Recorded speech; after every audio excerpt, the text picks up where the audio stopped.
Avalan desaforar a Saúl Huerta en Cámara de Diputados por elementos que hacen probable que haya actuado sexualmente en contra de niños en 2 estados. La fiscalía se está frotando las manos. Hay un video de un hotel donde metió a un niño rural en una habitación con una sola cama. No parece un error, más bien parecen las garras sucias de un depredador, digo yo.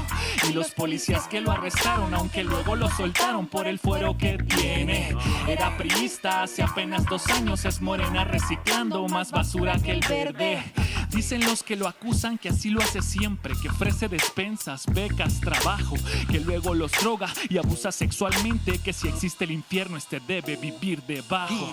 Ser pobre y ser joven son ¿Qué son, Zoe? 2 factores de vulneración. Ajá. Precariedad, enfermedad, necesidad del mal se aprovecha de la marginación. Ok. Ser pobre y ser joven son ¿Qué son? 2 factores de vulneración. Ajá. Precariedad, enfermedad, necesidad del mal se aprovecha de la marginación. Ajá. Un estado que abandona al inocente, un abusador que se aprovecha de la gente. Niños con hambre van por lo que les prometen, el cuento no ha cambiado. Hansel y Gretel dicen que lleva 20 años en esos actos, con puro niño pobre, por eso hizo lo que quiso. Lo hubiera hecho con un güerito en Polanco y ya estuviera recogiendo jabón en polvo del piso. En lugares rurales y marginados carecen de educación y mejor se quedan callados. Algunos por miedo porque han sido amenazados y algún otro por machito no dice que fue violado. Es tu palabra contra la de un diputado, dime, ¿a dónde crees que se van a inclinar? El poderoso es fuerte pero no invencible, el cuento no ha cambiado, David y Goliat. Ser pobre y ser joven son ¿Qué son, Zoe? 2 factores de vulneración. Ajá. Precariedad, enfermedad, necesidad del mal se aprovecha de la marginación. Ok. Ser pobre y ser joven son ¿Qué son? 2 factores de vulneración. Ajá.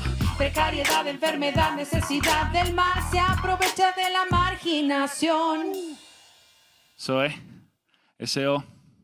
Gracias, nos vemos el próximo lunes. Continuamos en De Buena Fe. Paz.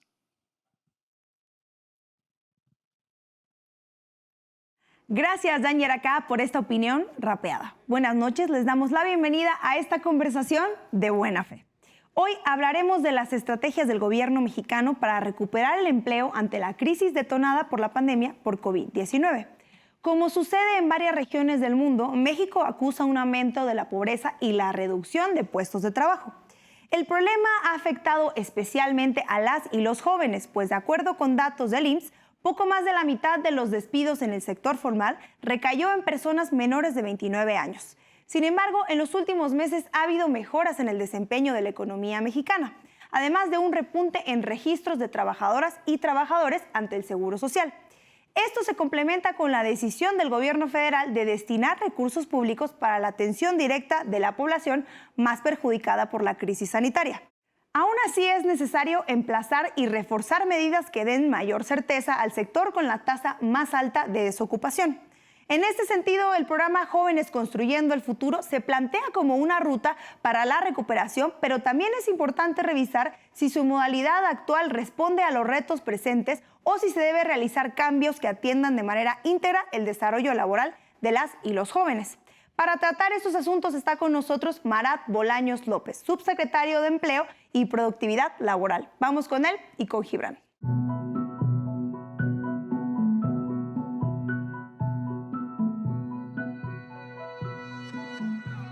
Buenas noches, amigas, amigos, enemigos y adversarios.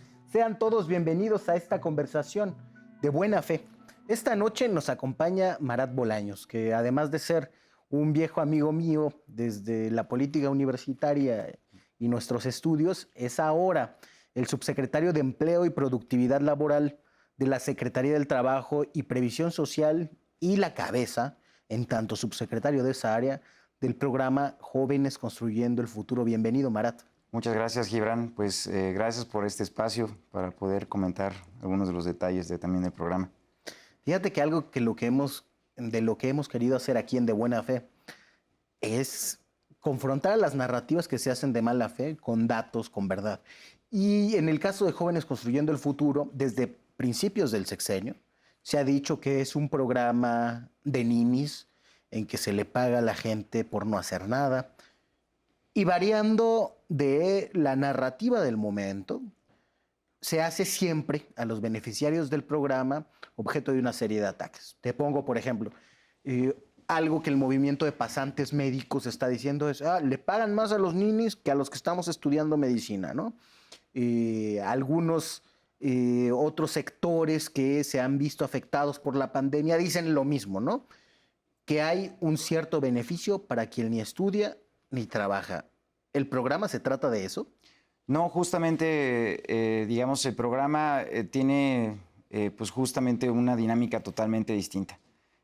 Como bien dices, desde que empezó el programa, o sea, de entrada desde su concepción, decirlo, el presidente ya había diseñado, planteado la posibilidad de tener un programa para jóvenes con mucho tiempo antes incluso de siquiera estar propiamente en la administración. Y es más, hasta ya en varios textos él había ya anunciado la creación de este programa de Jóvenes Construyendo el Futuro. Incluso se puede encontrar en el texto de la salida ya como uno de los elementos del programa, del gobierno, perdón, como un programa estrella, por así decirlo, ¿no? Sobre todo porque la intención es, pues eso, apostarle a la juventud. Sabemos muy bien que si queremos transformar la sociedad, pues no puede dejarse de lado en absoluto la apuesta por la juventud, y es justamente lo que hace este programa.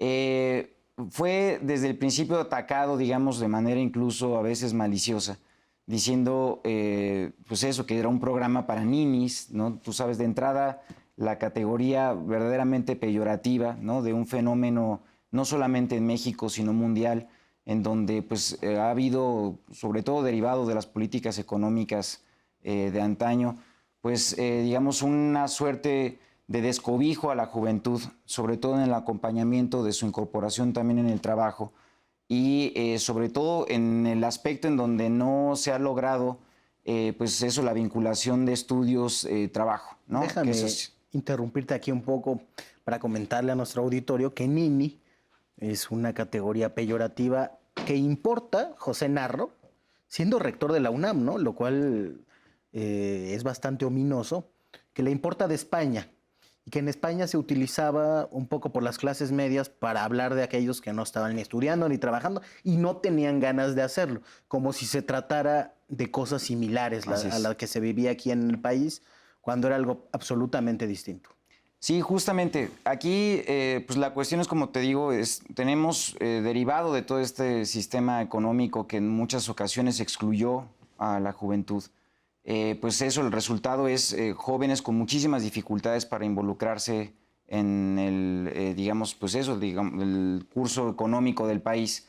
Y pues eso deriva en muchos problemas sociales en general, ¿no? Como bien sabes, pues también implicaba, entre otras, que había una juventud muy precarizada, los trabajos como bastante precarios, condiciones laborales que me parece también, pues bueno, que se han estado mejorando a lo largo de la política laboral implementada en este sexenio. Como bien sabes, se ha aumentado el salario, se ha buscado justo aumentar el registro de la formalidad de muchos de los espacios de trabajo que anteriormente no se encontraban en ese registro.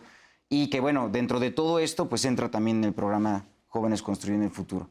El programa lo que tiene es justamente pues una característica que es que articula de tres sectores, por así decirlo, ¿no? Por supuesto, el del gobierno, facilitando las becas de capacitación, que dicho sea de paso, es el equivalente actual al salario mínimo del centro del país. Estamos hablando que son 4,310 pesos mes con mes hasta por 12 meses. Y además la inscripción en el Seguro Social, ¿no? Entonces, este es el espacio que facilita, digamos, el gobierno. Por otra parte, deben de participar, por supuesto, las unidades económicas que nosotros les llamamos. Son en realidad empresas, talleres, comercios, etcétera, ¿no? Restaurantes, hoteles, múltiples posibilidades ahí de, digamos, unidades económicas que también fungen dentro del programa Comunidades Pedagógicas, porque son en esos espacios en donde se van a capacitar a los jóvenes en el trabajo, ¿no? Y por supuesto el otro elemento pues es el de los jóvenes propiamente, que son los beneficiarios directos, digamos, de esta articulación, que es lo que permite que un joven que por múltiples efectos que no tenga la posibilidad de incorporarse al trabajo por falta de experiencia, que eso es uno de los principales problemas en general, los estudios a nivel mundial nos muestran que para la incorporación del trabajo formal de los jóvenes, la mayor dificultad ha sido justo el no tener experiencia laboral, ¿no? Entonces te metes en un círculo vicioso en donde tienes un joven que no tiene experiencia y entonces no tiene trabajo, y como no ha conseguido trabajo, pues no ha generado experiencia, y entonces pues se genera este círculo, ¿no? Entonces el programa permite romper en principio esta inercia al facilitar el espacio de capacitación. Empresas, talleres, comercio, etcétera, permiten la incorporación de jóvenes y se empiezan a capacitar en estos centros de trabajo. Y a partir de ahí, pues bueno, es de alguna manera ya empezar a entrenarlos para la vida siguiente, que será pues ya la incorporación propiamente laboral, ¿no? Entonces, es un programa que no tiene precedentes, es un programa además que a la fecha ha involucrado a 1.800.000 jóvenes en todo el país. En el 99.9% prácticamente de los municipios del país se tiene presencia. Tenemos en ese sentido también muchas ventajas porque nuestra población objetivo pues es una población que tiene acceso a Internet, y el programa funciona fundamentalmente a través de una plataforma que es la plataforma de Jóvenes Construyendo el Futuro.stps.gov.mx, y ahí pueden inscribirse tanto las empresas como los jóvenes que deseen participar en el programa, ¿no? Entonces, es, como te decía, un programa sin precedentes, de una gran ambición, porque justamente la apuesta por la juventud tiene que ser así, ambiciosa, ¿no? Porque sabemos cuáles muchos de los adeudos estructurales que se tienen con este segmento etario que corre de los 18 a los 29 años, de las dificultades que ha habido de su incorporación no solamente al trabajo, sino también a la educación, y que sabemos en la medida en que hagamos como sociedad este esfuerzo de involucrarnos todos en conjunto para poder apuntalar a la juventud de este país, pues vamos a poder transformar las condiciones del futuro. Por eso es muy bonito el nombre del programa, ¿no?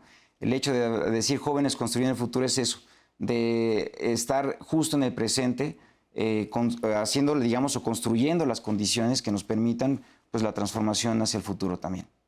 Es muy importante esto que nos comentas, es decir, no se trata de un programa para aquellos que no trabajan, sino que se trata de un programa para que la juventud trabaje, y que se trata del proceso más complejo, que es la vinculación a las instituciones laborales. El trabajo es una de las dos principales instituciones de socialización, ¿no? Junto con la escuela. Y sin duda que afecta mucho más los problemas de esta institución, la institución del trabajo, a la juventud. El desempleo en los jóvenes es más grave que entre población general por estos factores que nos comentas. ¿Qué peso ha tenido tu experiencia propia en la administración del programa? Es importante que por vez primera esté un joven dirigiendo un programa, ese programa que es para jóvenes. ¿Qué nos puedes contar tú de tu experiencia en la institución del trabajo, en la precarización, ¿qué ha pesado tu trayectoria laboral para que puedas administrar con ojos de este tiempo el programa estrella del gobierno para la juventud? Bueno, en principio decir que el espacio es más que idóneo, ¿no? Es un gran equipo el que se tiene en la Secretaría de Trabajo, y fundamentalmente joven. Como bien sabes, está encabezado por Luisa María Alcalde, y pues eso de entrada es una señal de por dónde se busca el enfoque sobre el trabajo, ¿no? Con los aires, digamos, del tiempo y también de la propia, digamos, administración, en el caso de la Secretaría de Luisa, es que hemos logrado, pues eso, de avances gigantescos de crear un programa, pues eso, que no existía, a constituirlo a la fecha. ¿Qué es lo que hemos estado haciendo desde la incorporación actual, o de mi incorporación a la Secretaría de Trabajo? Pues es intentar apuntar las baterías del programa, sobre todo a los sectores en donde más, digamos, pérdida de empleo hubo, donde más presión económica derivado también de la pandemia, ¿no?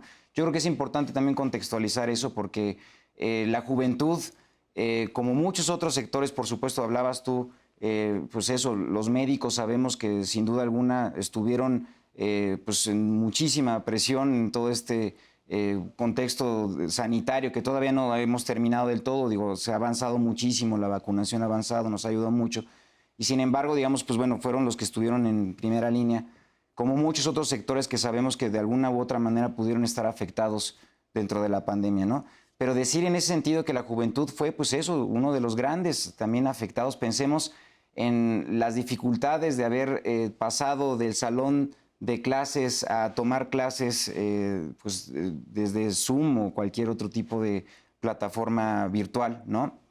Lo cual implicó, pues bueno, modificar todo este tipo de relacionamiento que se podía dar justo en el salón de clases o fuera del salón de clases. En fin, estoy pensando esto como una de las posibles variantes de las afectaciones a los jóvenes, ¿no? Que se vieron en necesidad de dejar el salón de clases por la propia contingencia. Algunos de los trabajadores de los sectores más afectados de trabajadores logísticos son principalmente jóvenes. Y yo pienso, por una parte, en los repartidores, los trabajadores de plataforma como Rappi, ¿no? Como Uber Eats, que además de ser muy precarizados, son en su mayoría jóvenes.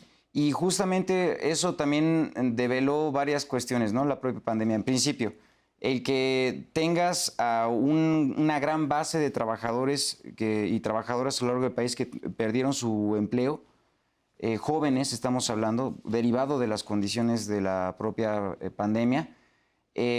También esto nos ha metido, digamos, en la dinámica de buscar de qué manera podemos justamente reencauzar la posibilidad de su incorporación en el trabajo, y esto, digamos, a través del programa Jóvenes Construyendo el Futuro ha sido una gran herramienta. Entonces, en ese sentido, si la pregunta es sobre mi experiencia en particular sobre el programa, llego en un contexto en donde, claro, es un funcionamiento en pandemia y nos da la oportunidad de implementar el programa justamente como una estrategia de reactivación económica, en donde las empresas, los talleres, los restaurantes, los hoteles han visto, pues eso, digamos, la gran oportunidad en tener un talento de jóvenes, que tienen toda la disposición de aprender, de formarse, de capacitarse, y que sabemos que de otra manera no hubiera sido posible su incorporación debido a los compromisos que ya traían las propias unidades económicas, los talleres, etcétera, que no pues, les permitía en ese momento pues, hacer esta incorporación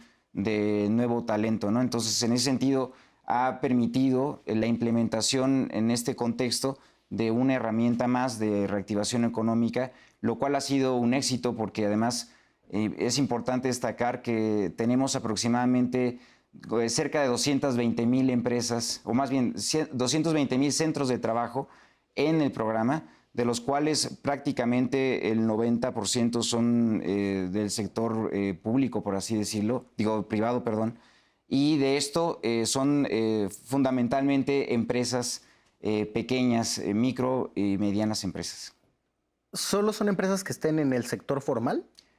Bueno, aquí tenemos también que entender la realidad económica mexicana, ¿no? Pensemos, por ejemplo, en el caso de los artesanos, que en muchas ocasiones están, no sé, en el estado de Oaxaca, Chiapas, que no necesariamente están del todo, digamos, pensado en ese ámbito, y sin embargo, pues bueno, tienen una producción y que permite justo a través del programa que se plantee, digamos, la posibilidad de que incorporen jóvenes, que transmitan conocimientos, que también nos ayuda a reproducir pues, la cultura, la identidad, el arraigo también de los jóvenes en sus propias comunidades, ¿no? Pero, por supuesto, ahí es entender que también la realidad económica mexicana es, fundamentalmente, procuramos, digamos, encauzar hacia el tema de la formalidad, pero bueno, también existe esta posibilidad, como te lo estoy describiendo, ¿no? Por supuesto, procuramos también, en ese sentido, que el aprendizaje de los jóvenes sean en espacios de capacitación en los cuales nos cercioramos justamente que tengan las condiciones para que eso pueda ser posible, ¿no?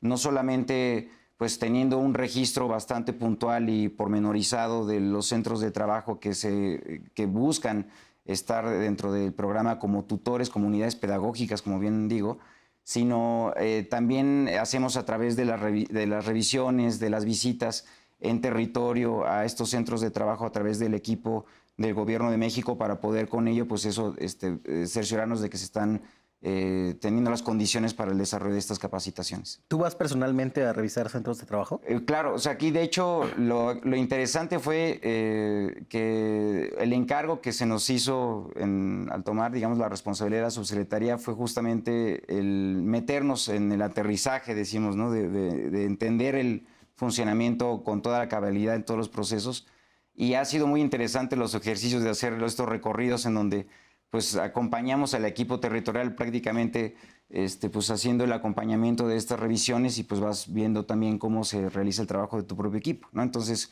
genera también confianza y posibilidad en su caso de ir mejorando en caso que tú vayas pues eso, registrando algo que pudiera ser mejorable, ¿no? Vamos a ir a un corte, usted siga con nosotros. Estamos conversando de buena fe sobre jóvenes construyendo el futuro.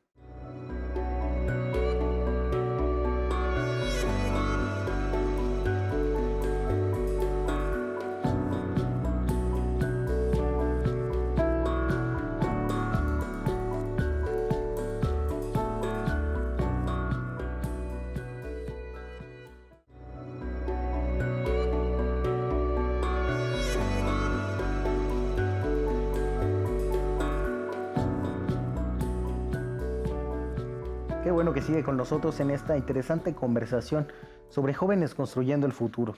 Yo le preguntaba a Marat si se incluyen solamente a empresas del sector formal, porque buena parte de nuestra economía, de hecho la mayoría, está en el sector informal. Y si las unidades de trabajo están ahí, no habría razón alguna para discriminarlas en un programa que no es de formalización, es de inserción laboral, ¿no? Se trata de eso y eso se hace en las condiciones en las que están las comunidades de todos estos jóvenes. No podríamos aspirar a cambiar el estado de la economía antes de intervenir para que ellos puedan conseguir un trabajo. Así que a mí se me hace muy importante que el gobierno de la República admita esta realidad que tenemos, que no se refleja solamente en esto, sino en la vocación universal de la política social, ¿no? No asociada al empleo necesariamente. Digamos, ya pensando en esa estructura de este país, que no es solamente de este país, sino que es del 93% de los países subdesarrollados, ¿no? Que concentran buena parte de esta condición. Mi pregunta era más bien sobre ¿cómo se refleja la experiencia que tú tuviste antes de ser subsecretario? Es decir, desde que empezaste a trabajar, desde los 18, no sé, en tu trabajo al frente de la subsecretaría. ¿Qué problemas ya habías reflexionado? ¿Qué experiencias de las que habías vivido antes te ayudan a entender mejor estos problemas? ¿O es más bien tu preparación como científico social? ¿De dónde sacas los elementos para enfrentar este problema, más allá de la empatía que generes por la identificación generacional? Claro, pues en principio yo creo que puedo destacar ahí, siempre tuve una vocación vinculada a la docencia, ¿no? Como bien destacas, mi formación es en ciencias sociales, sobre todo en mi tránsito por la Facultad de Ciencias Políticas y Sociales. Me vinculé muy pronto a las actividades de formación en docencia y también en investigación, ya en el Instituto de Investigaciones Sociales también de la UNAM, entre otros espacios mismos de la misma universidad. Y pues bueno, ahí claro, está el gusanito de las ciencias sociales de entender qué es lo que pasa en tu sociedad, en tu contexto, en las limitaciones estructurales, en la precarización, o sea, de entender los fenómenos, ¿no? de la sociedad, pero también, por supuesto, el de la juventud, y no solamente desde la perspectiva del sujeto cognoscente, digamos, sobre el objeto, ¿no? Es decir, no como un científico social viendo qué es lo que pasa en la juventud, sino también, pues eso, viviendo de alguna manera, pues lo que pasaba como de los efectos sobre la juventud misma, las grandes limitaciones, las grandes, digamos, preocupaciones de los jóvenes sobre, digamos, el buscar de qué manera seguir sus estudios y después de terminar los estudios en cómo nos incorporamos al trabajo, las dificultades que implicaban el buscar o encontrar un empleo. Yo creo que eso justamente fue lo que de alguna manera, pues, digamos, sensibiliza, por supuesto, y predispone también para observar pues, muchas de las cosas que sabemos que son fenómenos que se dan en el día a día y que son muchísimos, miles los jóvenes los que están, pues, digamos, en este universo de posibilidades. Entonces, pues eso es lo que de alguna manera nos ha permitido tener todavía, sigo incluso a la fecha teniendo actividad docente en la medida de las posibilidades, por supuesto, de no dejar de lado las responsabilidades que tenemos en nuestro encargo.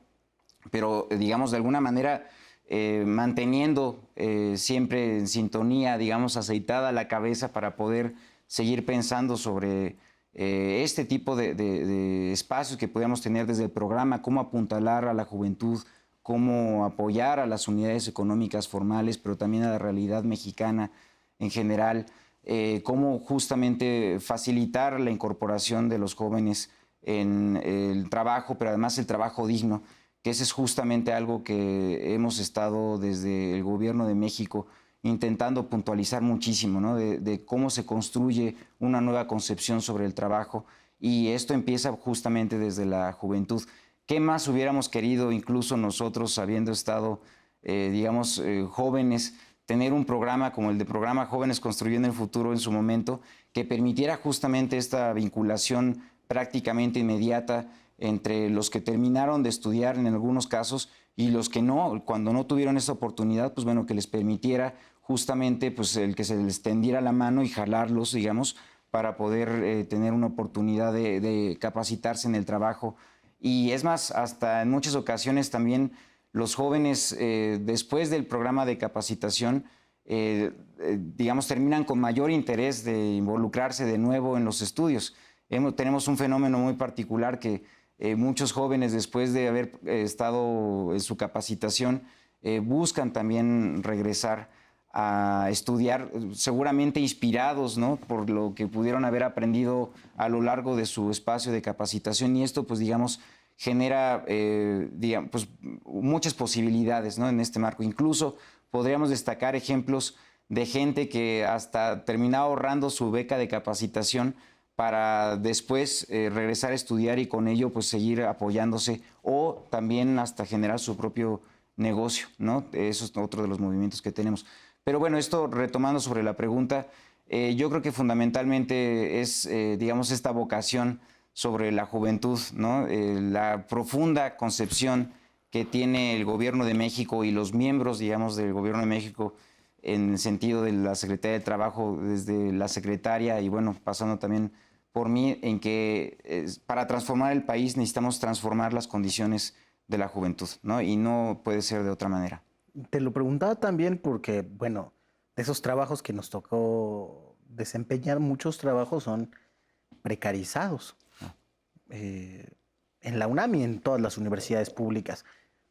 Uno es ayudante de SNI y tiene un apoyo, una beca que tiene una caducidad y que no es de inserción laboral, porque de ahí no sigue nada, ¿no?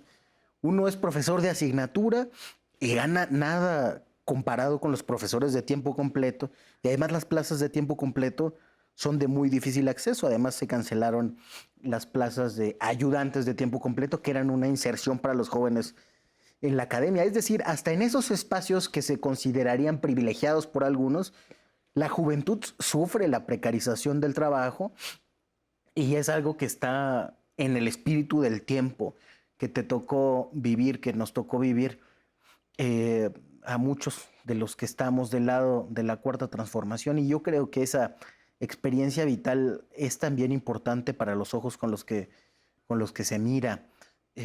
Incluso para las clases medias es ahora mucho más difícil esa inserción laboral.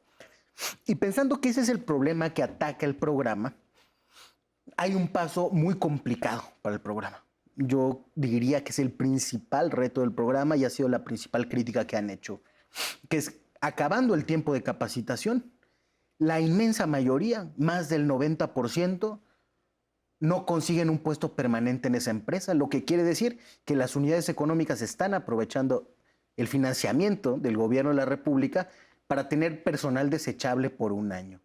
¿Qué está haciendo la subsecretaría para acabar con este vicio del programa? Claro, yo creo que, bueno, podría decir de entrada, creo que tengo otros datos, ¿no?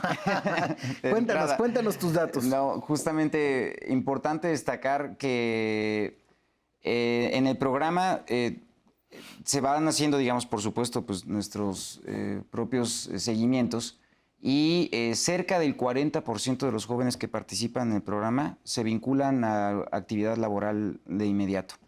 Estamos hablando que aproximadamente el 20% está dividido como entre el 20% de los jóvenes que participan en el programa son contratados en el centro de trabajo en donde fueron capacitados. ¿no? Y cerca también de un otro porcentaje más o menos parecido, para cerrar, digamos, en el 40%, es jóvenes que no necesariamente son reclutados en el centro de trabajo donde fueron capacitados, pero ya con el año de experiencia que desarrollaron facilita su incorporación a algún otro espacio de trabajo ya propiamente como empleados.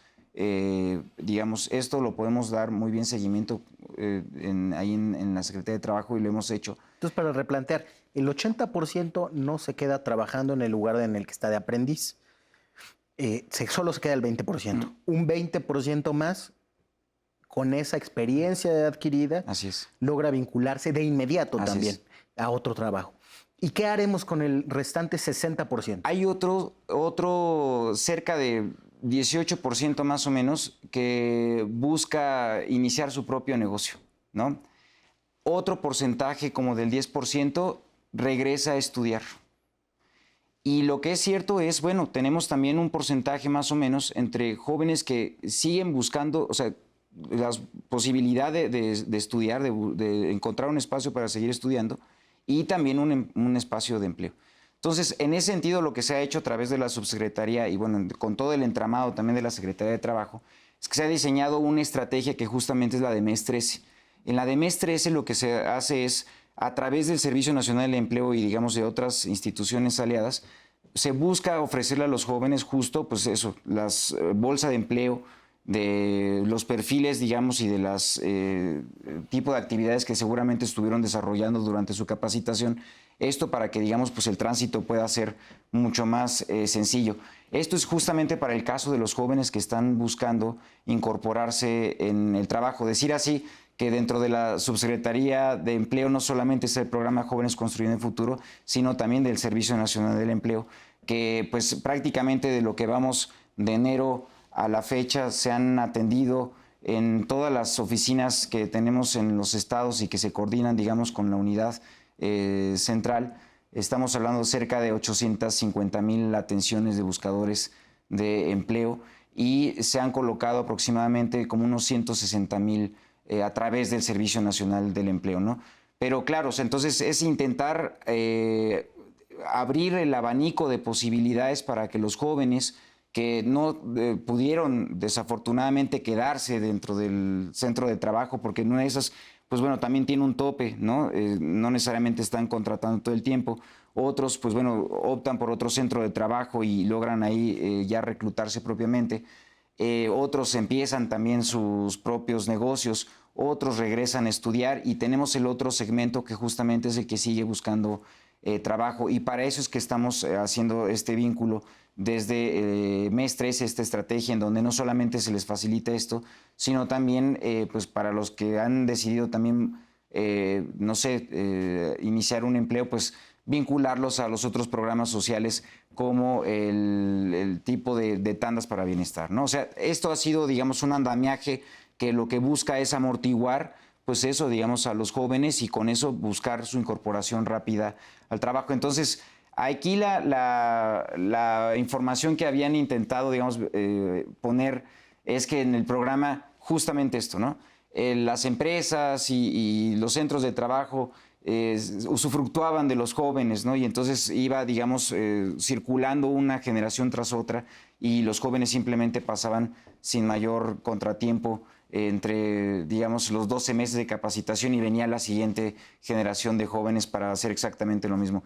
No, decirles que con mucho gusto, en ese sentido, felicitar además a todas las empresas, talleres, hoteles, restaurantes, porque han visto a través del programa Jóvenes Construyendo el Futuro un semillero de talento en donde les ha permitido, después de la capacitación, poder mantener a estos jóvenes, digamos, ya en otra condición, no como tutor aprendiz, sino como empleado, patrón empleado, ¿no? Entonces eso nos ha permitido ese tránsito. Entonces, gracias a MES 13, el 20% se vincula a otro trabajo. Así es.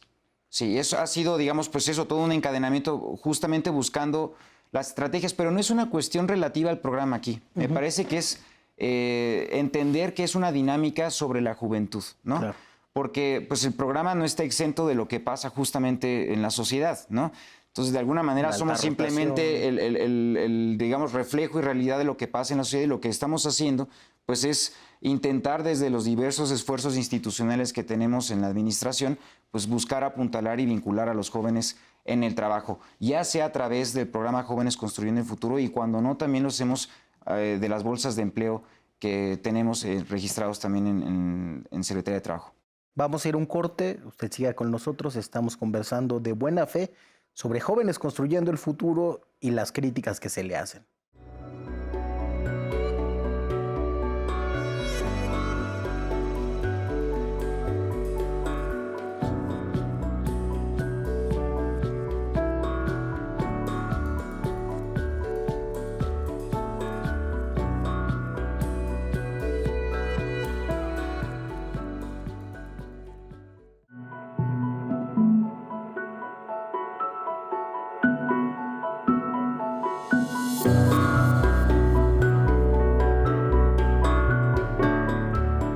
Qué bueno que sigue con nosotros para conversar de buena fe sobre jóvenes construyendo el futuro y el impacto que ha tenido para la vida de nuestro país, para ese sector golpeado de la población, que además es la parte más grande de, digamos, de nuestro espectro demográfico. Marat, ¿cuántos aprendices ha tenido hasta el momento, desde que empezó el gobierno, Jóvenes Construyendo el Futuro? Bueno, hemos tenido 1.800.000 jóvenes prácticamente, ¿no? En ese sentido, pues evidentemente es un número muy amplio, pero que sabemos que aún así no ha sido del todo suficiente, ¿no? Nuestra meta es llegar todavía a más jóvenes. ¿Cuántos jóvenes desempleados hay en el país? El presidente nos había pedido justo que nuestra meta fuera transitar hacia cerca de 2.3 millones de jóvenes. Esa es la meta que tenemos. Pero como bien podrás darte cuenta, llevamos ahorita 1.800.000 jóvenes, ¿no? Por lo tanto, seguramente vamos a pasar esa cifra, ¿no? Lo cual pues, nos da muchísimo gusto.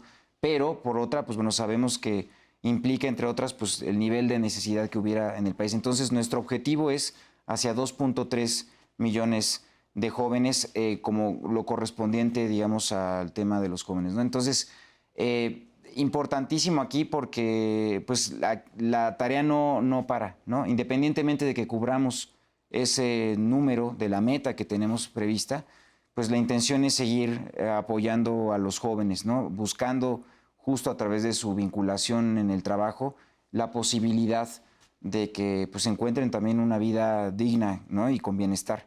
Entonces, esto es, digamos, como lo que tenemos previsto ahora. Para el año que tenemos, de prácticamente los meses que restan, tenemos la meta de vincular a cerca de 500.000 de jóvenes más. Entonces, pensemos que con esto vamos a dar la posibilidad, sobre todo en atención a la población joven que se quedó sin empleo durante la pandemia, es, digamos, como nuestra intención de ayudarlos a recuperar, digamos, el carril del trabajo, ¿no? Pensar que de los 10 empleos que se perdieron en la pandemia, 4 fueron del segmento etario que corre entre los 20 y los 29 años. Entonces, pensemos que seguramente podrá ser un poquito más si le extendemos hacia la edad de los 18. Pero es una realidad en donde prácticamente la mitad de los empleos perdidos durante este proceso fueron de jóvenes, ¿no? Con mucho gusto podemos decir que ahorita ya está, digamos, pues, revinculándose la economía, que se está reactivando mucho de pues, la actividad económica que se tenía en todo el país. Tenemos las ventajas de tener pues, una muy buena parte de estados en semáforo verde, lo cual nos ha permitido pues, que se vayan poco a poco desdoblando las actividades, y eso nos ha permitido pues, que se recuperen muchos de los empleos perdidos, ¿no? Prácticamente estamos hablando de que ahorita hemos llegado a cerca, en el registro que se tiene del IMSS, como de 20.500.000 más o menos de los empleos ya, digamos, contabilizados a la fecha, lo cual tuvo un aumento, pues, digamos, del último mes, estamos hablando de 230 y tantos mil.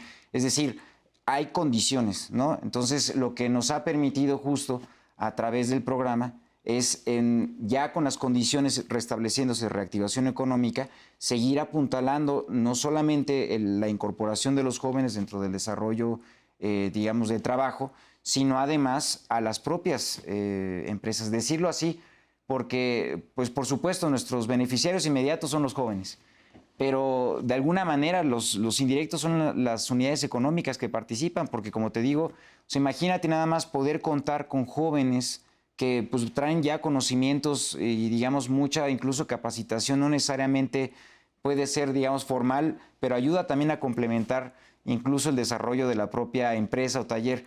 Nos ha dado mucho gusto ver, por ejemplo, cómo algunos talleres de artesanías que no habían tenido posibilidad de colocar sus productos a través de internet, pues cuando incorporaron a un joven que sí les sabía cómo con las computadoras y todo, pues les ayudó justo a poder ampliar esta capacidad que tenían, ¿no? Entonces se vuelve en ese sentido también un espacio pues de enseñanza, aprendizaje, ¿no? Porque no solamente el joven aprende, digamos, sino también enseña ahí algún tipo de nuevos procesos o nuevas digamos, implementaciones a adquirir por parte del centro de trabajo en donde está capacitándose, ¿no? Entonces, en ese sentido nos permite tener ahí la riqueza de la juventud también, pues apuntalando la economía, ¿no? Esa es justamente la intención de entender el programa en cómo la apuesta por ellos, o sea, por todos los jóvenes a lo largo del país, es lo que nos va a permitir, pues justo la posibilidad de reactivarnos de manera mucho más rápida,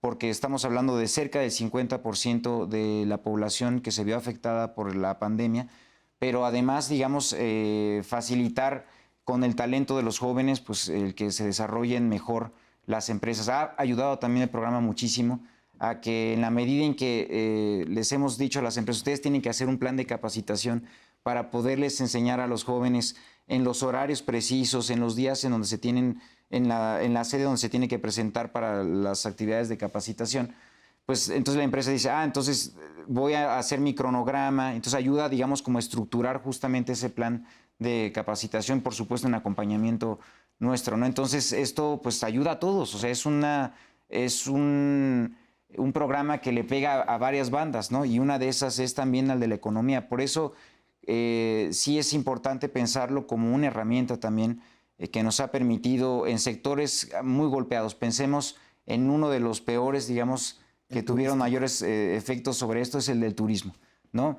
Turismo que además es una cadena de valor amplísima, porque podemos pensar en alojamiento, pero igualmente en gastronomía, pero también en transporte, logística, limpieza, etcétera, etcétera, etcétera, ¿no? Entonces, en la medida en que nosotros hemos hecho, digamos, esta estrategia también de poder ir apuntando nuestras baterías a sectores en donde sabemos que pudieran tener mejor, digamos, efecto de apoyo, el programa, pues le hemos dado también mucho seguimiento e invitación también a los centros de trabajo que quieran así participar en el programa, que estén, digamos, en estas actividades económicas. Y no solamente en eso, abierto en general para todo el país, en todo el tipo de actividad económica a desarrollar de manera formal también, ¿no? Así que para nuestros televidentes, si su empresa se vio gravemente afectada en la pandemia y no ha podido volver a arrancar, una opción para volver a arrancar es recargarse en Jóvenes Construyendo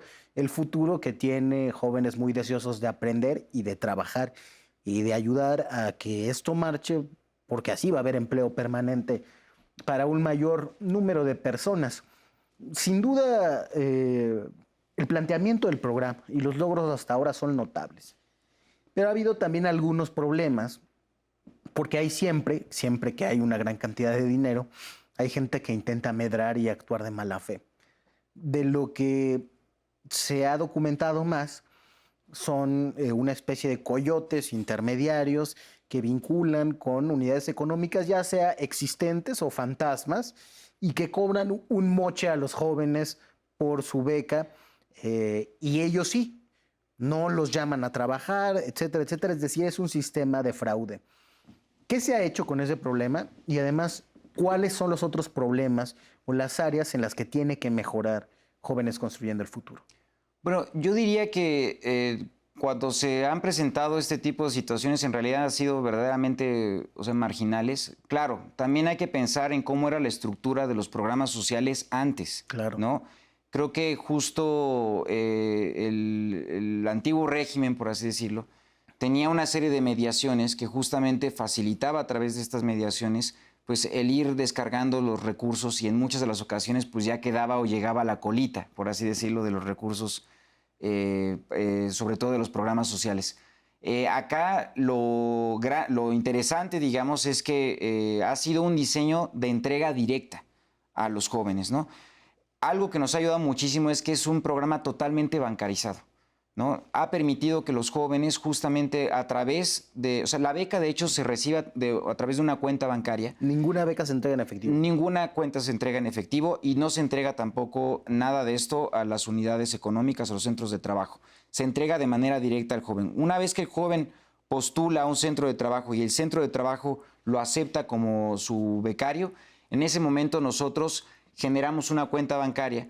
Y en esta cuenta bancaria, mes con mes, de manera sumamente puntual, el joven va a recibir su beca. Entonces, ahí decir digamos, de manera directa y personal. Claro que pues, las prácticas del antiguo régimen lo que han buscado pues, es intentar revincular la posibilidad de que existan estas mediaciones como posibilidad, digamos, de poder canalizar los recursos, y sin embargo, el programa no da margen a eso. El impacto ha sido menor.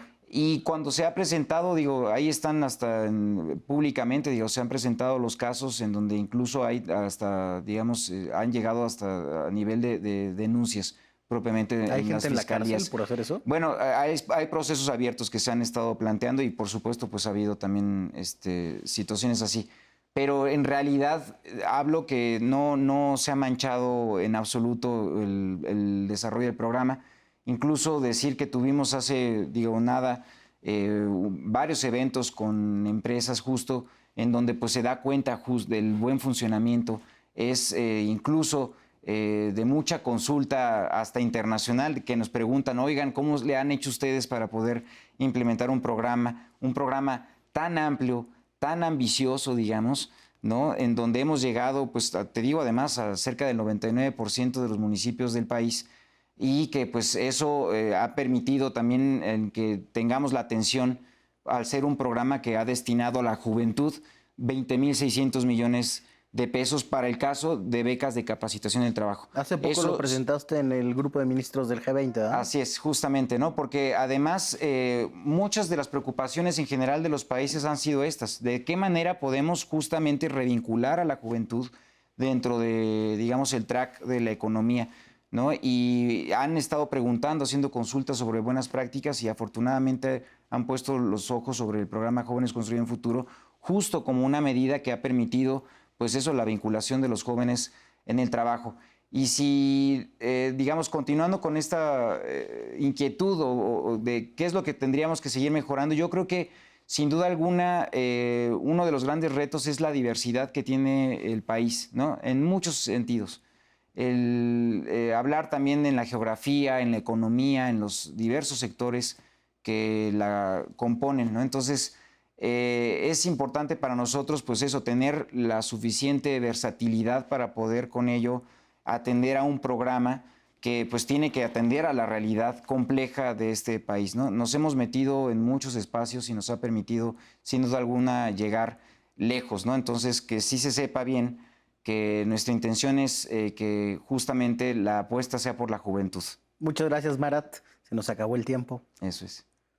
Y muchas gracias a usted por haber estado en esta conversación de buena fe. Nosotros nos vamos a ver hasta el próximo lunes, pero usted quédese aquí que todavía falta la mala fe con Estefanía Veloz.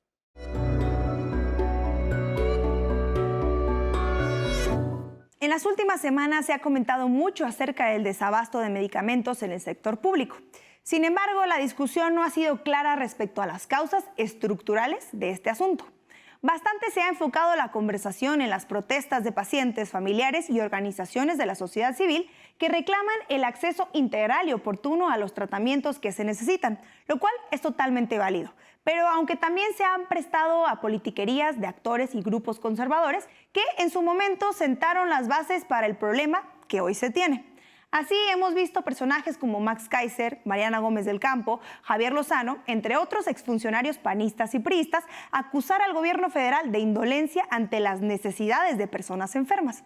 Lo que omiten de mala fe es que durante las administraciones de las que ellos trabajaron, se operó en buena medida la terciarización de la cadena de abastos de medicamentos, tal como se ha documentado en investigaciones académicas y de organizaciones no gubernamentales.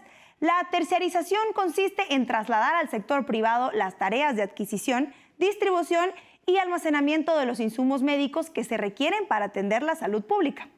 El argumento que más ha esgrimido es que aunque en el pasado este modelo de privatización estuvo plagado de manejos discrecionales, corrupción y falta de eficiencia en el suministro de medicamentos, el abasto siempre estuvo asegurado, cosa que es mentira, pues son varias las ocasiones entre el 2008 y el 2018 en las que se registró escasez.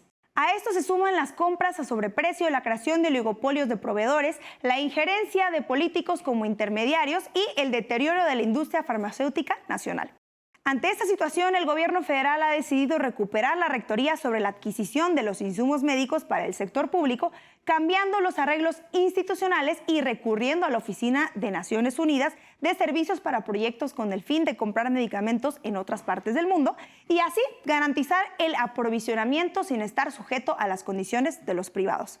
Si bien aún está pendiente en consolidar el control del Estado mexicano en un tema tan delicado, lo que queda claro es que en el centro de estos esfuerzos se encuentra el interés público y el cumplimiento del derecho de todas las personas a la salud. Muchas gracias por habernos acompañado. Nos vemos el próximo lunes para seguir conversando de buena fe.